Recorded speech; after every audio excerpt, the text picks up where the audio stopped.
मराठवाड्यात मुसळधार पावसाने भीषण परिस्थिती निर्माण झालेली आहे। मराठवाड्यात आतापर्यंत 6 जणांचा मृत्यू झालाय, तर जनावरांचं मोठ्या प्रमाणावर नुकसान झालेलं आहे। अनेक ठिकाणी पूरस्थिती निर्माण होण्याची शक्यता असल्याने प्रशासन हाय अलर्टवर आहे। मराठवाड्यातील 57 मंडळांमध्ये आतापर्यंत अतिवृष्टी झाली आहे। बीड, नांदेड आणि लातूर या जिल्ह्यांमध्ये सर्वाधिक पाऊस झाल्याची माहिती विभागीय आयुक्त जितेंद्र पापळकर यांनी दिली आहे।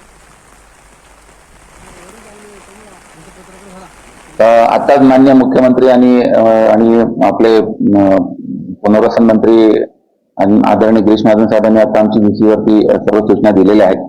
त्यांच्या महत्त्वाच्या ज्या सूचना होत्या त्या म्हणजे ज्या ठिकाणी शाळांना म्हणजे मोठ्या प्रमाणात जिथे मुसळधार पाऊस आणि अतिवृष्टी सुरू असेल किंवा पुढचे रेड अलर्ट आणि ऑरेंज अलर्ट असतील त्या ठिकाणी लोकल लेवलला ज्या ठिकाणी पुराची संभाव्य परिस्थिती लक्षात घेऊन जिल्हाधिकाऱ्यांनी त्या भागाच्या शाळांच्या सुट्टीच्या बाबतीमध्ये योग्य तो निर्णय घ्यावा आणि ज्या लोकांना आपण शिफ्ट केलेलं आहे त्या लोकांना तिथे योग्य ती त्यांची जेवणा खाण्याची, त्यांची राहण्याची, खाण्यापिण्याची, औषधांची सर्व प्रकारची व्यवस्था ही त्यांना त्या ठिकाणी करण्यात यावी। संभाजीनगरमध्ये मुसळधार पाऊस झालेला आहे। वैजापूर तालुक्यामधील कोल्ही हे धरण भरलेलं आहे। वैजापूर तालुक्यामधील सर्व छोटी मोठी धरणं आता भरलेली आहेत। संभाजीनगरमध्ये मुसळधार पाऊस बरसतोय आणि परिणामी वैजापूर तालुक्यामधील कोल्ही धरण हे आता पूर्ण क्षमतेने भरलेलं आहे। वैजापूर तालुक्यामधील इतर सुद्धा छोटी मोठी धरणं ही भरलेली आहेत। याचा फायदा शेतकऱ्यांना होणार आहे।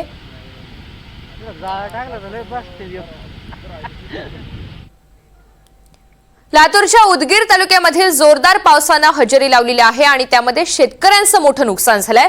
अनेक ठिकाणी घरांमध्ये पाणी शिरलेलं आहे तर शेतात सुद्धा पाणी साचलेलं आहे आणि या पूर परिस्थितीचा प्रशासनाने आढावा सुद्धा घेतलेला आहे। मुसळधार पावसाने रस्ता कसा खचलेला आहे याची दृश्य आपण पाहतोय।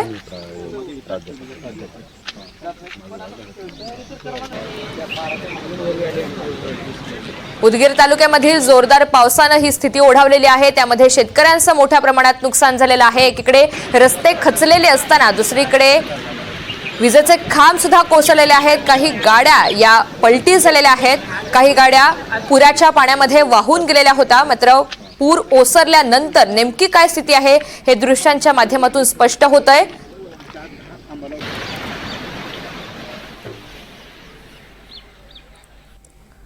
रत्नागिरी जिल्ह्यामध्ये पावसाने जोरदार हजेरी लावलेली आहे। चिपळूणमध्ये सुद्धा गेल्या 24 तासात मुसळधार पाऊस कोसळलेला आहे, त्यामुळे अनेक भागात पाणी साचलेलं आहे।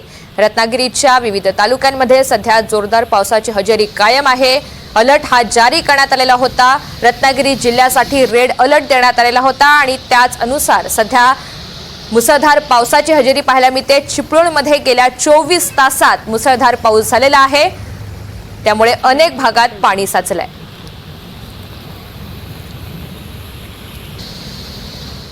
सकाळपासून पडत असलेल्या मुसळधार पावसामुळे मुंब्र्यामध्ये पाणीच पाणी झालंय। अमृतनगर, दारुल फलाह आणि कौसा या भागामध्ये अनेक ठिकाणी पाणी भरलंय। मुंब्रा शहर डोंगराखाली वसलेलं असल्यामुळे आणि शहराच्या पूर्वेच्या दिशेने समुद्राची खाडी असल्यामुळे पाण्याचा निचरा होत नाहीये, त्यामुळे खाडीतील पाणी मुंब्रा शहराच्या दिशेने येत असल्याने अनेक भागांमध्ये कमरे इतकं पाणी आता साचलेलं आहे।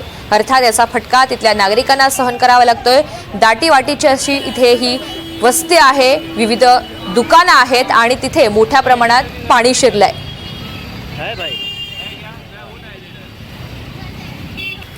काही दुकानांमध्ये थेट पाणी शिरल्यामुळे साहित्याचं मोठ्या प्रमाणात नुकसान झालेलं आहे। व्यापाऱ्यांना आर्थिक फटका सहन करावा लागतोय। निश्चितपणे आज दुपारीही ज्या पद्धतीने मुंबईमध्ये मोठ्या प्रमाणात पाऊस सुरू झाला तर तात्काळ वरिष्ठ अधिकाऱ्यांशी चर्चा करून विद्यार्थ्यांना सुट्टी देण्याचा निर्णय घेण्यात आला आणि आणखी 2-3 दिवस जो काही अलर्ट संपूर्ण महाराष्ट्रामध्ये देण्यात आलेला आहे त्या अनुषंगाने जिल्हा पातळीवरच्या, विभाग पातळीवरच्या अधिकाऱ्यांना स्थानिक पातळीवरची परिस्थिती पाहून त्या ठिकाणी शाळेला सुट्टी देणं या संदर्भातले अधिकार त्या स्थानिक पातळीवरच्या अधिकाऱ्यांना देण्यात आलेले आहेत। तर भिवंडीमध्ये सतत पडणारा पाऊस आणि त्यामुळे 3 बत्ती परिसरामध्ये दरवर्षीप्रमाणे पाणी साचलेलं आहे आणि यंदा सुद्धा नागरिकांना मोठा त्रास सहन करावा लागतोय। त्यामुळे भिवंडीकरांची सुटका करण्यासाठी चक्क स्पायडरमॅन रस्त्यावर उतरलेला आहे। रील बनवणाऱ्या मुलानं स्पायडरमॅनचा पोशाख परिधान केला आणि पाणी निचरा करण्याचा हा व्हिडिओ त्यानं बनवला, जो सध्या सोशल मीडियावर व्हायरल होतोय।